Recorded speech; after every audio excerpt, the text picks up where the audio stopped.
Jornal das 6, com o jornalista Miguel Videira. Miguel, subiu para 56 o número de vítimas mortais portuguesas e lusodescendentes na Venezuela. Mais 3 face ao último balanço, número atualizado esta tarde pelo Ministério dos Negócios Estrangeiros. Há entre as vítimas 48 adultos e 8 crianças. O número de desaparecidos também aumentou, são agora 91. Entretanto, os primeiros portugueses que manifestaram desejo de regressar ao país devem chegar amanhã. É isso que revela o Ministro da Defesa, Nuno Melo. Está previsto o envio de uma nova aeronave para repatriamento de 17 cidadãos nacionais que chegarão, em princípio, a Beja no próximo dia 30. Até lá, é bom de referir que as Forças Armadas dispõem também de meios e equipamentos que a solicitação serão entregues com deslocamento até à Venezuela. O Ministro Nuno Melo, à margem da celebração do aniversário dos comandos esta manhã, no concelho de Sintra, 17 cidadãos nacionais devem chegar amanhã ao aeroporto de Beja, provenientes da Venezuela.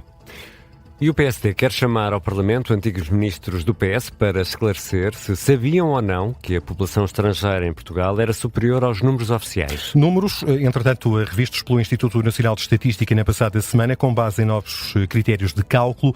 Por exemplo, no caso de 2023, estimava-se uma população estrangeira de quase 1.050.000 pessoas. A nova estimativa aponta para 1.350.000, mais 300.000. Os dados revistos indicam ainda que entre 2021 e 2025, a população estrangeira mais do que duplicou em Portugal. O vice-presidente e porta-voz do PSD, Sebastião Bugalho, considera que há antigos ministros dos governos do PS que devem uma explicação ao país. O governo, então em funções, agiu com conhecimento ou sem conhecimento do aumento populacional agora tornado público? Que políticas públicas desse governo foram projetadas ou condicionadas por esse aumento populacional, fruto da política migratória desregrada desse governo?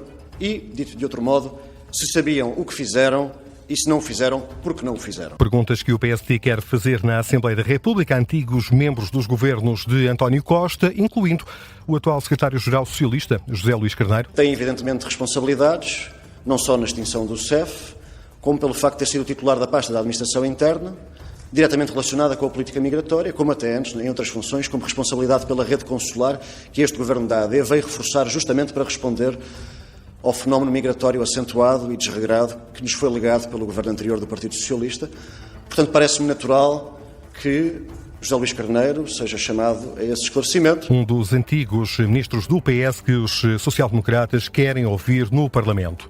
Estes novos números ajudam a Ministra da Saúde a regressar a algo que já tinha dito no Congresso do PSD.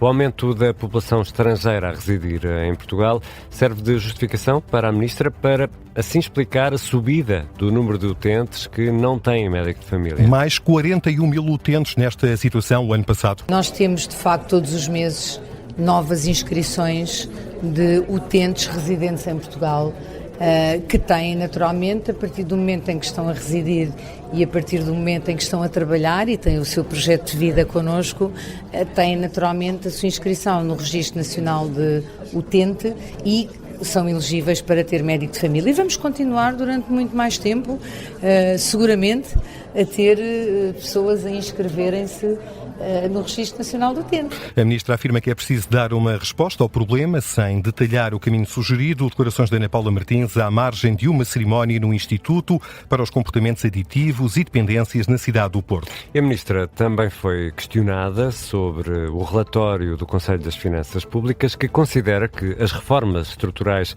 no Serviço Nacional de Saúde têm avançado de forma lenta. Reconhecendo que nem tudo está bem, Ana Paula Martins dá um exemplo de uma reforma que está em marcha, é importante e sentencia a Ministra, é estrutural. Já retirámos da urgência, casos não urgentes, cerca de 25% a 30%. É uma reforma estrutural. Não estou a dizer que está tudo bem, tem que ficar claro. Estou a dizer que as reformas na saúde, estruturais ou conjunturais, têm um tempo para se fazer sentir. O que já acontece, salienta a Ministra da Saúde, na reforma de acesso às urgências ou na reorganização das urgências de obstetrícia e ginecologia. 6h05, olhamos agora para o Mundial de Futebol. Já se joga o Brasil-Japão. Quem perder, sai.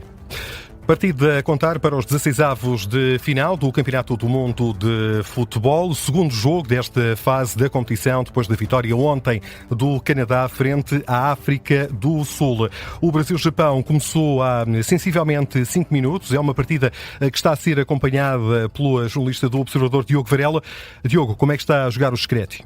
Para já está com mais bola, Miguel. Vai tendo mais iniciativa de ataque. Ainda assim, o Japão também parece consentir essa mesma iniciativa e vai aqui procurando os contra-ataques. Mais uma bola para a área japonesa, volta a cortar. Importa sublinhar que o Japão foi a defesa menos batida na fase de grupos. Apenas 3 golos sofridos, num grupo que tinha também os Países Baixos e ainda a Suécia. A seleção orientada pelo japonês Hajime Moriyasu, ele que também muito à imagem de marca, já apareceu na imagem televisiva a tirar apontamentos num bloco de notas. Joga-se em Houston, o estádio onde Portugal jogou a primeira e a segunda jornada frente ao Congo e ao Uzbequistão, e o estádio está completamente pintado de amarelo.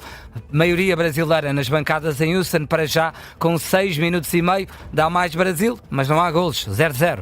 Diogo Varela vai acompanhar de forma permanente este encontro, a contar para os 16avos de final do Campeonato do Mundo. Para além do Brasil, entra também hoje em campo outro anticampeão do mundo, a Alemanha. Os germânicos defrontam a partir das 9h30 da noite o Paraguai. E esta madrugada há o jogo, porventura, o jogo de cartaz desta fase da competição. Marrocos defronta os Países Baixos. E Miguel Videira, João Félix veio apelar à calma da malta? Sim, desvaloriza os 2 empates de Portugal na fase de grupos da competição, empates frente ao Congo e este fim de semana com a Colômbia. Há quem torce o nariz às exibições de Portugal e o jogador português João Félix deixa precisamente uma mensagem dirigida a todos nós, à malta. Estejam tranquilos, a malta aqui está tranquila, não é por termos empatado 2 jogos que há desconfiança ou que estamos menos confiantes. É um Mundial, todos os jogos são complicados, mesmo as seleções que a malta pensa que possam ser mais fáceis ou não, acabam por se tornar complicados. E a malta só tem que estar tranquila, tal como nós estamos, preparados para o jogo da Croácia. Temos muita confiança que vamos ganhar e faremos tudo para passar a próxima fase. O que é preciso é acalmar a malta. Portugal defronta a Croácia na próxima quinta-feira, à meia-noite. Jogo de quinta para sexta-feira. Mas, Miguel, também é preciso animar a malta, nunca esquecer. Vamos às outras notícias que estão a marcar esta segunda-feira. Foi condenado a 18 anos de prisão o homem que matou uma mulher a tiro no centro comercial do Palácio do Gelo, em Viseu. Um incidente que aconteceu em dezembro de 2024. Teve origem numa discussão entre membros de 2 famílias. Uma mulher de 44 anos morreu. O homem estava acusado de um crime de homicídio qualificado e detenção de arma proibida. Foi-lhe aplicada uma pena de 18 anos de prisão efetiva. Os Estados Unidos decidiram aumentar a ajuda financeira à Venezuela. Em vez de 300 milhões de euros. O anúncio foi feito através de uma nota publicada no site da Embaixada dos Estados Unidos em Caracas, na Venezuela. Miguel Videira vai regressar às 6h30 para atualizar as notícias na Rádio Observador. Por esta altura, Brasil 0, Japão 0, com 9 minutos de jogo.